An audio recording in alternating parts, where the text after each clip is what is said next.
जब सब रास्ते बंद हो जाएं, तो बस यह एक काम करना प्रिय मित्रों। क्या आपने कभी सोचा है कि जब चारों तरफ अंधेरा छा जाता है, जब अपना साया भी साथ छोड़ देता है और जब उम्मीद की आखिरी किरण भी बुझने लगती है, तब इंसान को क्या करना चाहिए? अगर आप आज इस वीडियो को देख रहे हैं तो यह कोई संयोग नहीं है, आना स्वयं कन्हैया का बुलावा है।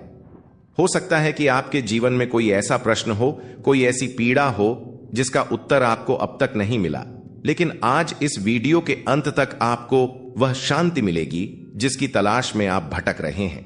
मैं पूरे दावे के साथ कह सकता हूं कि अगर आपने इस चर्चा को आधे में छोड़ा तो आप उस अमृत को खो देंगे जो आपके जीवन के विष को खत्म कर सकता है। इसलिए अपने मन को शांत करें, गहरी सांस लें और प्रभु श्री कृष्ण के चरणों में ध्यान लगाकर इस दिव्य प्रवाह में बहने के लिए तैयार हो जाएं। दोस्तों, हम अक्सर सोचते हैं कि हमारे दुख का कारण बाहर की दुनिया है, हमारे दुश्मन हैं या हमारी किस्मत है, लेकिन गीता का ज्ञान कहता है कि दुख का कारण हमारा अपना मन और हमारी आसक्ति है। आज मैं आपको महाभारत और पुराणों से जुड़ी एक ऐसी कथा सुनाने जा रहा हूं जो शायद आपने पहले कभी इस दृष्टिकोण से नहीं सुनी होगी।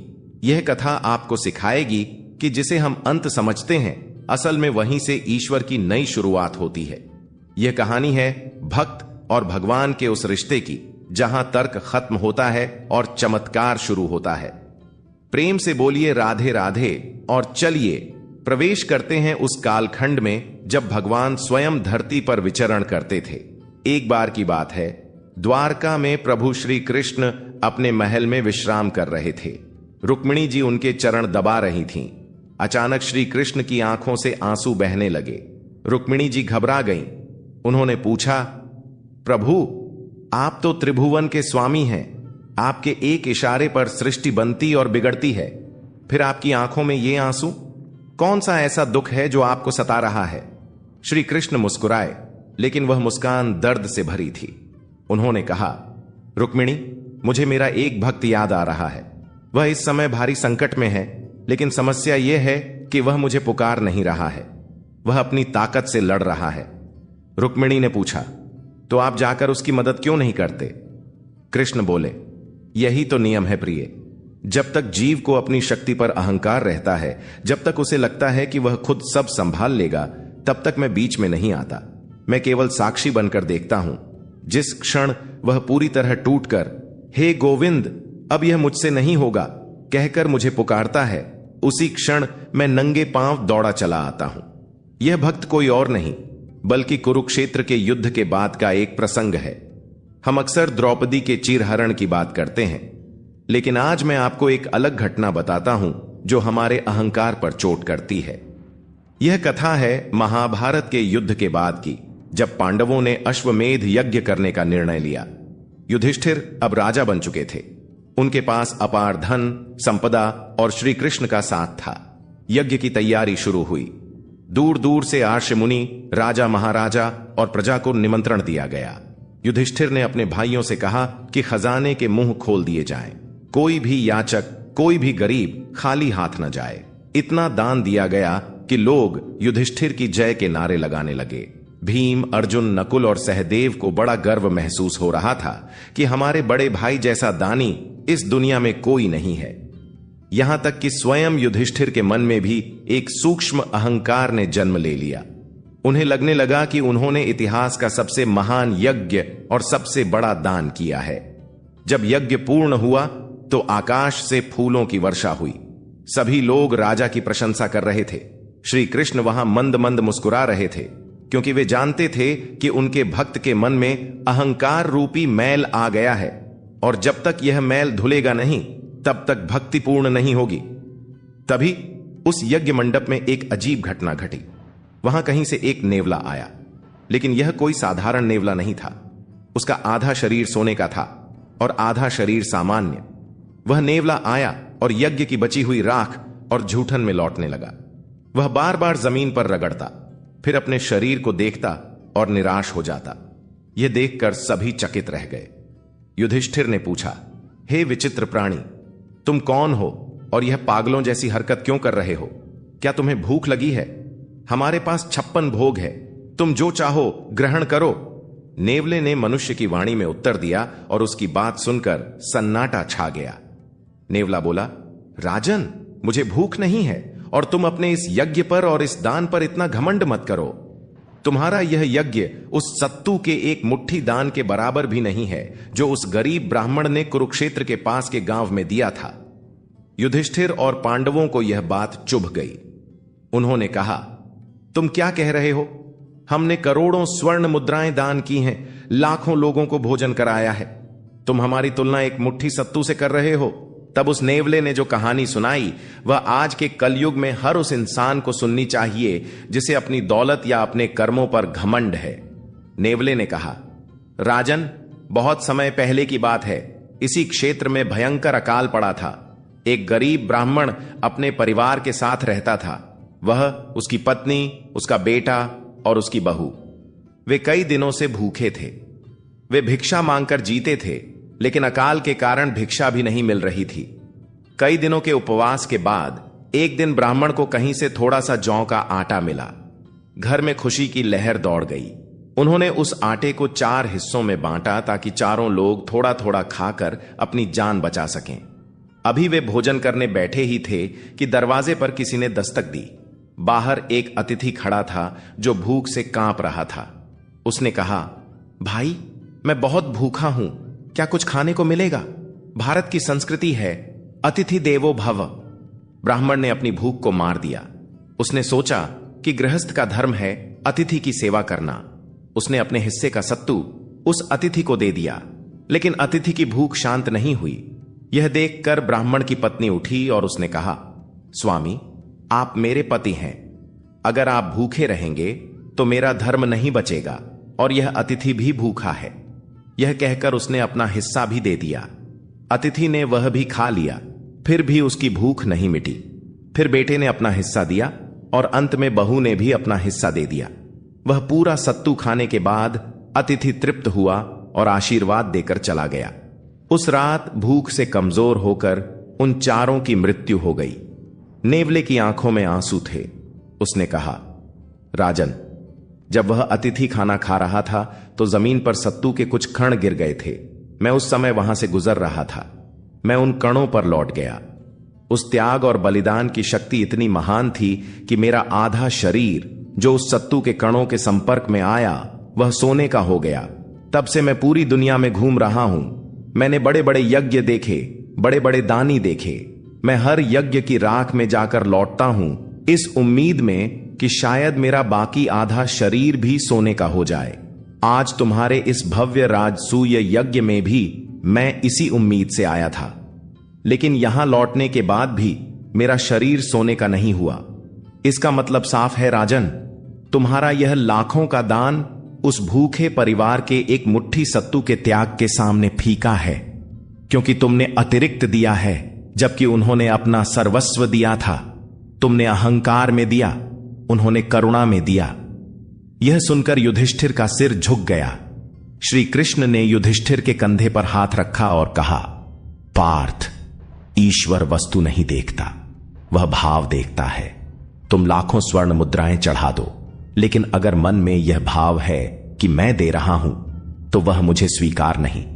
लेकिन अगर कोई प्रेम से एक तुलसी दल भी अर्पण कर दे और कहे कि प्रभु यह तेरा तुझको अर्पण, तो मैं उसके आरण में बंध जाता हूं। दोस्तों, इस कहानी का सार यही है कि जीवन में हम क्या कर रहे हैं उससे ज्यादा महत्वपूर्ण यह है कि हम किस भाव से कर रहे हैं। आज की दुनिया में हम दिखावे के लिए जीते हैं। सोशल मीडिया पर फोटो डालने के लिए हम मदद करते हैं, लेकिन याद रखना, भगवान के यहां कैमरे नहीं, हृदय की धड़कनें रिकॉर्ड होती हैं। वह आपकी नीयत देखता है। इसी संदर्भ में गीता का वह ज्ञान बहुत प्रासंगिक हो जाता है जहां श्री कृष्ण कहते हैं, कर्मण्येवाधिकारस्ते मां फलेषु कदाचन। हम अक्सर इस श्लोक को सुनते हैं लेकिन इसका गहरा अर्थ भूल जाते हैं।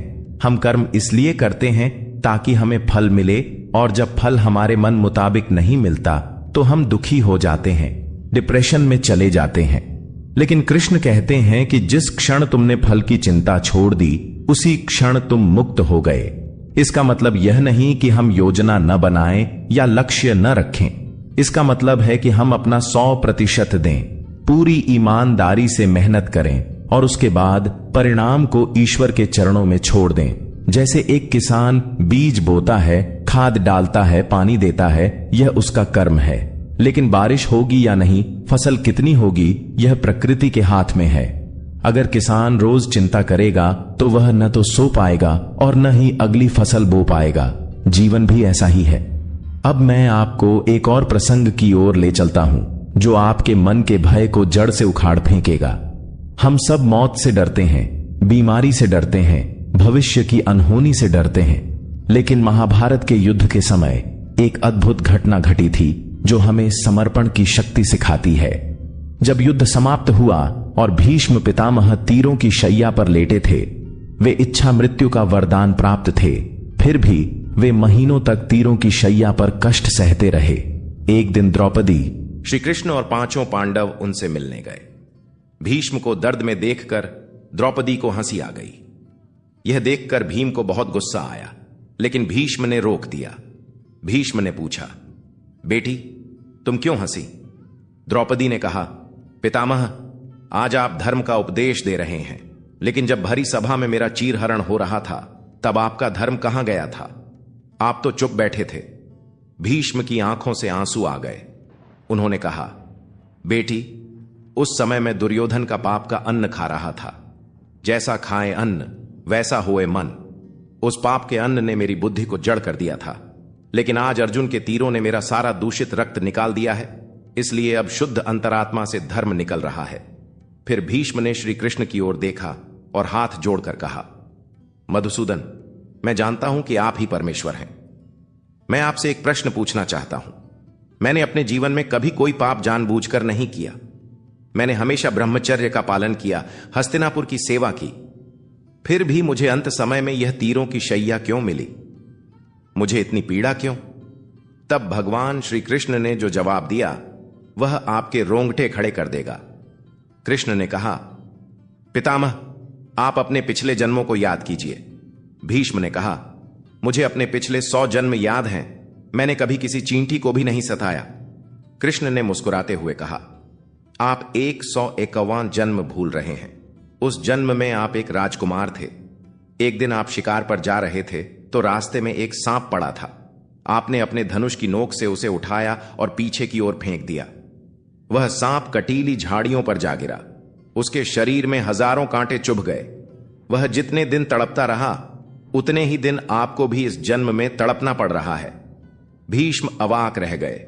उन्होंने कहा, तो क्या कर्म का फल इतना सटीक होता है? कृष्ण ने कहा, हां, कर्म की गति गहन है।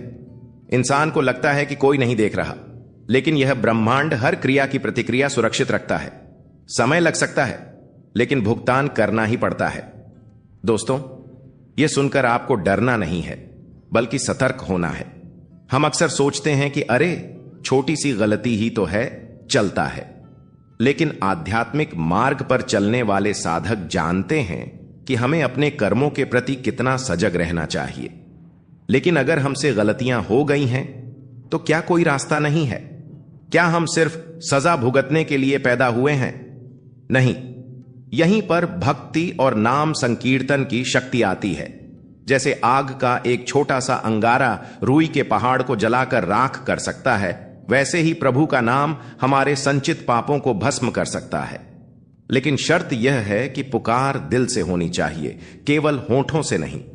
आपने सुना होगा कि डूबते हुए को तिनके का सहारा होता है, लेकिन कृष्ण भक्तों के लिए डूबना ही तैरना है।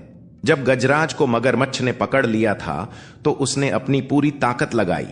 उसने अपने परिवार को पुकारा, अपने बल का प्रयोग किया, लेकिन मगरमच्छ उसे पानी के अंदर खींचता गया। जब गजराज की सूंड का केवल आखिरी हिस्सा पानी के ऊपर रह गया और उसकी सांसें उखड़ने लगीं, तब उसने मान लिया कि अब मैं कुछ नहीं कर सकता। उसने एक कमल का फूल तोड़ा और आकाश की ओर उठाकर पुकारा, हे गोविंद, हे रक्षक, अब यह जीवन तुम्हारे हवाले है।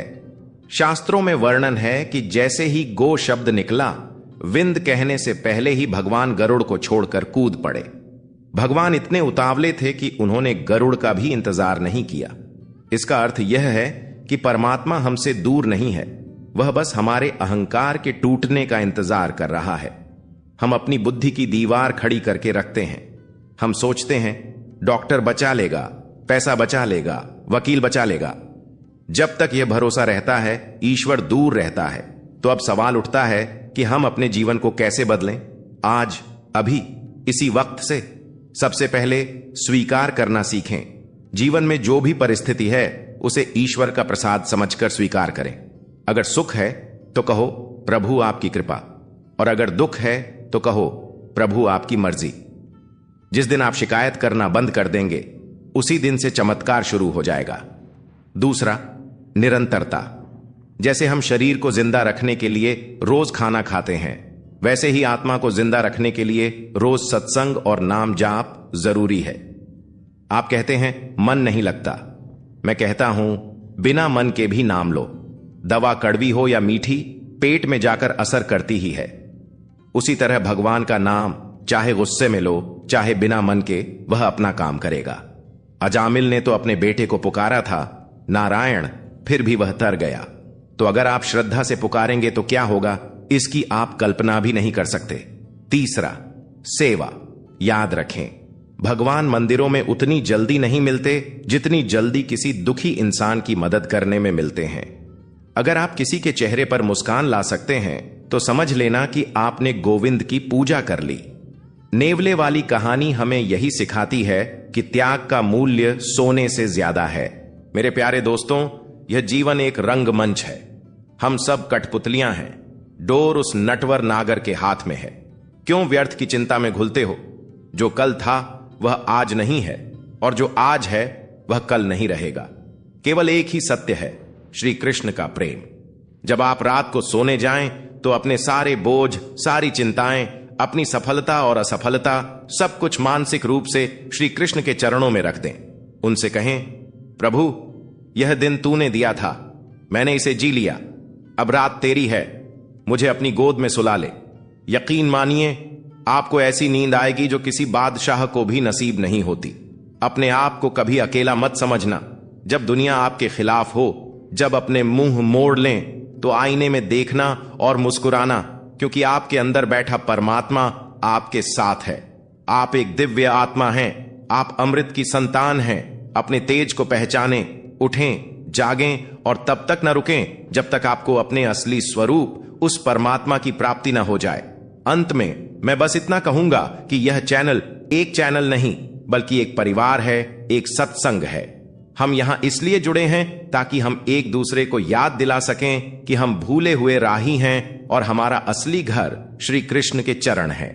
अगर आज की इस चर्चा ने आपके दिल के किसी तार को छुआ है, अगर आपको लगा है कि इन शब्दों में सच्चाई की गूंज है, तो इस वीडियो को अपने तक सीमित मत रखिएगा। इसे उन लोगों के साथ साझा करें जो जीवन में निराश हैं, जो हताश हैं। हो सकता है आपका एक शेयर किसी को आत्महत्या करने से बचा ले, किसी को डिप्रेशन से बाहर निकाल ले। पुण्य केवल पैसे दान करने से नहीं मिलता, सही ज्ञान और उम्मीद बांटने से भी मिलता है। अगर आप चाहते हैं कि हम ऐसे ही और गहरे, रहस्यमयी और जीवन बदलने वाले विषयों पर वीडियो बनाते रहें, तो कृपया चैनल को सब्सक्राइब करके हमारा उत्साह जरूर बढ़ाएं। बेल आइकन दबाएं ताकि जब भी हम कृष्ण की चर्चा शुरू करें आपको सबसे पहले पता चले। कमेंट में राधे राधे या जय श्री कृष्ण लिखना ना भूलें, क्योंकि यह केवल एक कमेंट नहीं, आपकी हाजिरी है प्रभु के दरबार में। याद रखें, आप बहुत खास हैं, क्योंकि कृष्ण आपसे प्रेम करते हैं। अपने माता पिता की सेवा करें, खुश रहें और हर हाल में गुनगुनाते रहें। जय श्री राधे, जय श्री कृष्ण।